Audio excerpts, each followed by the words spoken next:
ሰላም ሰላም ውድ ቻናሌ ቤተሰብ እንደምን ቆያችሁ?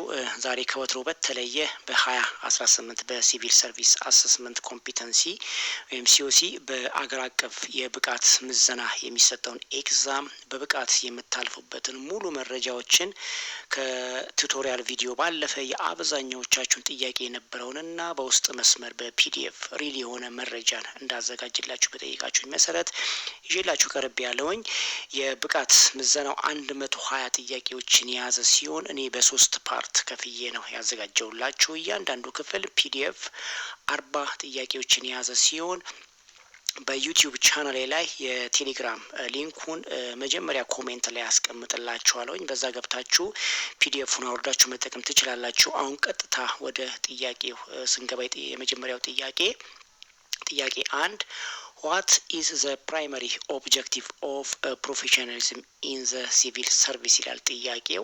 ምን ማለት ነው? በሲቪል ሰርቪስ ውስጥ የሙያዊ ወይም ደግሞ ፕሮፌሽናሊዝም ዋና አላማው ምንድነው ነው የሚለው ጥያቄው። ምርጫ ኤ ጋራንቲ አብሶሉት ሎያሊቲ ቱ ዘ ከረንት ሊደርሺፕ ይላል። ይህ ትክክለኛ መልስ አይደለም።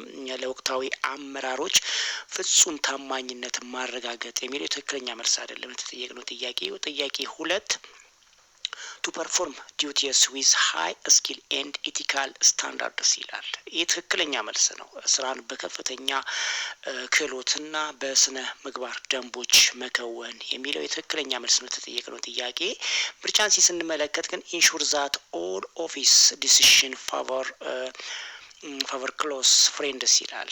የትክክለኛ መልስ አይደለም። ሁሉም ቢሮዎች ውሳኔዎቻቸውን ለቅርብ ጓደኞቻቸው እንዲያዳሉ ማድረግ የሚለው የትክክለኛ መልስ መሆን አይችልም። ዲን ስንመለከት to follow only the instruction of immediate supervision ይላል። ይህም ትክክለኛ መልስ አይደለም። የቀጥታ አለቃ የሚሰጠውን መመሪያ ብቻ መከተል የሚለው ማለት ነው። ስለዚህ ትክክለኛ መልሳችን to perform duties with high skill and ethical standards የሚለው የስራን በከፍተኛ ክህሎትና ስነ ምግባር ደንቦች መከወን የሚለው የትክክለኛ መልስ ነው። ምክንያቱም ይህ ሙያዊ የህዝብ አመኔታ መሰረት ስለሆነ ማለት ነው። አንድም እንደዚሁም ደግሞ የሲቪል ሰርቪስ ስራውን ለመስራት የሚያስችል የቴክኒካል እውቀት ወይም ክህሎትንና በፍትሃዊነት ለመስራት የሚያስችል የሞራል ጥንካሬ ወይ ስነ ምግባር ሊኖረው ስለሚችል ወይም ስለሚገባው ማለት ነው። ስለዚህ ለተጠየቅነው ጥያቄ ትክክለኛ መልሳችን ሙያዊ ወይም ፕሮፌሽናሊዝም ዋና አላማው የሆነው to perform duties with high skills and ethical standards የሚለው ምርጫ ቢ ትክክለኛ መልስ ነው ማለት ነው። እሺ ጥያቄን 2 ስንመለከት a conflict of interest occur when a civil servant's a private life ይላል ጥያቄው። ምን ማለት ነው? አንድ የሲቪል ሰርቫንት የግል ህይወት በሚከተለው ሁኔታ ሲገልጽ የጥቅም ግጭት ይፈጠራል። ያን ምን ማለት ነው የሚል ሀሳብ ነው ጥያቄው። ምርጫኔን ስንመለከት significantly increases their overall workplace productivity ይላል። ይሄ ትክክለኛ መልሳችን አይደለም። ምርጫ ኤ የስራ ቦታን ምርታማነቱን በከፍተኛ ሁኔታ ሲጨምር የሚለው ትክክለኛ መልስ መሆን አይችልም። ምርጫን ቢን ስንመለከት provide a chance to improve their families finance ይላል። ይህም ትክክለኛ መልስ አይደለም። የቤተሰቡን ፋይናንስ ለማሻሻል እድል ሲፈጥር የሚለው ትክክለኛ መልሳችን መሆን አይችልም። ምርጫን ሲን ስንመለከት might influence the performance of their official duties ይላል። ይህ ትክክለኛ መልስ ነው። የተጠየቅነው ጥያቄ የመደበኛ የስራ አፈጻጸሙ ላይ ተጽዕኖ ሊያሳድር ይችላል የሚለው ትክክለኛ መልስ ነው። ዲን ስንመለከት help in completing complex ፕሮጀክት መች ፋስተር ይላል። ይህ ውስብስብ የሆነ ፕሮጀክቶችን በፍጥነት ለመጨመር ሲረዳ የሚለው ትክክለኛ መልሳችን አይደለም። ሶ the correct answer is በአንድ የሲቪል ሰርቫንት የግል ህይወት በሚከተለው ሁኔታ ሲገልጽ የጥቅም ግጭት ሲፈጠር ሊፈጠር ከሚችልባቸው አንዱ might influence the performance of their official duties የሚለው ምርጫ ሲ ትክክለኛ መልስ ነው ማለት ነው። ምክንያቱም የግል ጥቅም እንደ ቤተሰብ ንግድ ወይም ጓደኝነት ከመደበኛ ስራ ጋር ሲጋጭ ታማኝነት ይጎላል። ስለዚህ ትክክለኛ ሙያዊ ምላሽ ሁኔታዎችን ማሳወቅ ከውሳኔ ሂደቱ ርቆ መቆየት ስለሚችል ማለት ነው። ስለዚህ ትክክለኛ መልሳችን ሊሆን የሚችለው ምርጫ ሲ ማይት ኢንፍሉዌንስ ዘ ፐርፎርማንስ ኦፍ ዜር ኦፊሻል ዲዩቲስ የሚለው ትክክለኛ መልስ ነው። በመደበኛ የስራ አፈጻጸሙ ላይ ተጽዕኖ ሊያሳድር ሲችል ማለት ነው። ስለዚህ ምርጫ ሲ ትክክለኛ መልሳችን ነው። እሺ ጥያቄን 3 ስንመለከት ኢን ካይዘን ፊሎሶፊ ኮንቲኒዩስ ኢምፕሩቭመንት ሚንስ ሜኪንግ ይላል ጥያቄው። ምን ማለት ነው? በካይዘን ፍልስፍና በቀጣይነት ያለው መሻሻል ማለት ምን ማለት ነው የሚል ሀሳብ ነው የጥያቄው። ምርጫዎችን ስንመለከት ምርጫ ሜጀር ቼንጅስ ቱ ዘ ማናጅመንት ስትራክቸር ኤቭሪ መንዝ ይላል። ይህ ትክክለኛ መልስ አይደለም። በየወሩ በአመራር መዋቅር ላይ ትልቅ ለውጥ ማሳደር የሚለው ትክክለኛ መልስ አይደለም። ባይዘወይ ምርጫን ቢ ስንመለከት ስሞል ዴይሊ ፖዚቲቭ ቼንጅ ቱ ዘ ወርክ ኢንቫይሮንመንት ይላል። ይህ ትክክለኛ መልስ ነው። በየቀኑ የስራ እንደዚሁም አካባቢ ላይ አነስተኛና አዎንታዊ ለውጦችን ማድረግ የሚለው ምርጫ ቢ ትክክለኛ መልስ ነው። ምርጫን ሲ ስንመለከት ላርጅ ሪደክሽንስ ኢን ዘ ቶታል ነምበር ኦፍ ኢምፕሎይስ ይላል። የትክክለኛ መልስ አይደለም። በጠቅላላ የሰራተኞችን ቁጥር ላይ ከፍተኛ ቅነሳ ማድረግ የሚለው መልስ መሆን አይችልም። ዲንም ስንመለከት ሚኒ ኤክስትራ ሚቲንግ ፎር ዘ ሰኒየር ሊደርሺፕ ቲም ይላል። ይህም ትክክለኛ መልስ አለ። ከፍተኛ አመራሮች ብዙ ተጨማሪ ስብሰባዎችን ማዘጋጀት የሚለው መልሳችን ሊሆን አይችልም። ትክክለኛ መልሳችን ምርጫ ቢ ስሞል ዴይሊ ፖዚቲቭ ቼንጅ ቱ ዘ ወርክ ኢንቫይሮንመንት የሚለው ምርጫ ቢ ትክክለኛ መልስ ነው። ምክንያቱም ካይዘን ማለት በየቀኑ የሚደረጉ ጥቃቅን እና ተከታታይነት ያላቸውን መሻሻሎች ማለት ነው። አላማውም አላስፈላጊ የሆኑ ብክነቶችን ወይም ደግሞ ሙዳ በማስቀረት የተሻለ ውጤትን በማስወገድ የተሻለ ውጤቶችን ማምጣት ስለሆነ ማለት ነው። ስለዚህ መልሳችን ትክክለኛ ሊሆን የሚችለው በካይዘን ፍልስፍና ውስጥ የቀጣይነት ያለ ማሻሻያ ማለት ስሞል ዴይሊ ፖዚቲቭ ቼንጅ ቱ ዘ ወርክ ኢንቫይሮንመንት የሚለው ምርጫ ቢ ትክክለኛ መልሳችን ነው ማለት ነው። እሺ ጥያቄ 4 ዘ ካይዘንስ ይቅርታ ጥያቄ 4 ዘ ሲቲዘንስ ቻርተርስ ኢዝ ኢምፕለመንትድ ኢን ፐብሊክ ኦፊስ ቱ ይላል ጥያቄው። ምን ማለት ነው ሀሳቡ? የጥያቄው የዜጎች ቻርተር በመንግስት መስሪያ ቤቶች ውስጥ ተግባራዊ የሚደረገው ለምንድን ነው የሚል ሀሳብ ነው የጥያቄው። ምርጫዎችን ስናይ ምርጫ ኤ ሂልፕ ኤምፕሎይስ አቮይድ ሜኪንግ ኦን ኤቭሪ ቢዚ ዴይስ ይላል።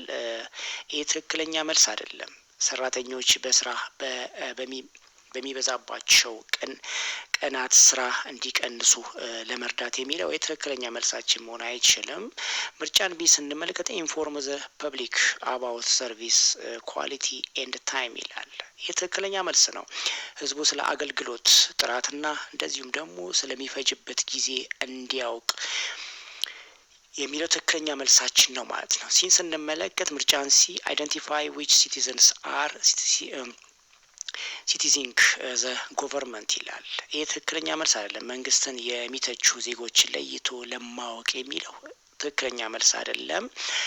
ምርጫ ዲ ዲኮሬት ዘ ኦፊስ ኦፊስ ዎልስ ዊዝ ኦፊሻል ዶክመንትስ ይላል። ይህ ትክክለኛ መልስ አይደለም። የቢሮ ግድግዳዎችን በይፋዊ ሰነዶች ማስጌጥ የሚለው ትክክለኛ መልስ አለ። ስለዚህ ትክክለኛ መልስ ሊሆን የሚችለው የዜጎች ቻርተርን በመንግስት መስሪያ ቤቶች ውስጥ ተግባራዊ የሚያደርገው ኢንፎርም ዘ ፐብሊክ አባውት ሰርቪስ ኳሊቲ ኤንድ ታይም የሚለው ምርጫ ቢ ትክክለኛ መልስ ነው ማለት ነው። ምክንያቱም የዜጎች ቻርተር ግልጽነትን የሚፈጥር መሳሪያ ነው። ዜጎች ምን አይነት አገልግሎት በምን ያህል ዋጋ እና በምን ያህል ጊዜ ውስጥ ማግኘት እንዳለባቸው በግልጽ እንዲያውቁ ስለሚያደርግ ማለት ነው።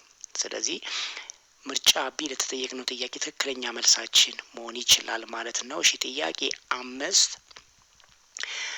5 ዊች ሊደርሺፕ ስታይል ቤስት ኢንከሬጅስ ኢኖቬሽንስ ኤንድ ቲም ኢነርጂ ይላል ጥያቄው። ምን ማለት ነው? የቡድን ጥንካሬንና አዳዲስ ፈጠራዎችን ለማበረታታት የትኛው የአመራር ዘይቤ ይመረጣል የሚል ሀሳብ ነው ጥያቄው። ምርጫ ኤ አውቶክራቲክ ስታይል ፎከሲንግ ኦን ስትሪክት ኮማንድ ኤንድ ኮንትሮል ይላል። ይህ ትክክለኛ መልስ አይደለም። በጥብቅ ትዕዛዝና ቁጥጥር ላይ ያተኮረ አምባገነናዊ ዘይቤ የሚለው የትክክለኛ መልሳችን መሆን አይችልም። ምርጫን ቢን ስንመለከት ሌዚስ ፌር ስታይል ሊቪንግ ስታፍ ዊዝ አውት ኤኒ ጋይዳንስ ይላል። ይህም ትክክለኛ መልስ አይደለም። ሰራተኞችን ያለምንም መመሪያ የሚተው ዘይቤ የሚለው ትክክለኛ መልሳችን አይደለም። ምርጫን ሲ ስናይ ትራንስፎርሜሽን ስታይል ዛት ኢንስፓየር ኤንድ ሞቲቬትስ ስታፍ ይላል።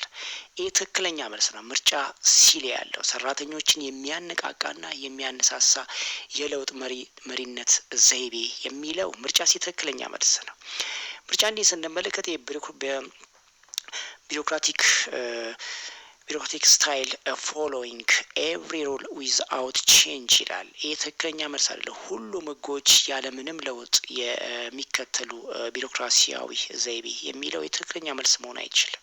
ስለዚህ ለተጠየቅነው ጥያቄ ትክክለኛ መልሳችን ሊሆን የሚችለው የቡድን ጥንካሬን እና አዳዲስ ፈጠራዎችን ለማበረታታት የአመራር ዘይቤ የሚመረጠው የትራንስፎርሜሽን ስታይል ዛት ኢንስፓየር ኤንድ ሞቲቬትስ ስታፍ የሚለው ምርጫ ትክክለኛ መልሳችን ነው ማለት ነው። ምክንያቱም የለውጥ መሪዎች ወይም ደግሞ ትራንስፎርሜሽናል ሊደርስ ራዕይን ይገነባል። ሰራተኞችንም እንደዚሁ በማነቃቃት ስልጣንን በመስጠት ሰራተኞችን አዳዲስና ቀልጣፋ አሰራሮችን እንዲፈጥሩ ምቹ ሁኔታዎችን ይፈጥራል ማለት ነው።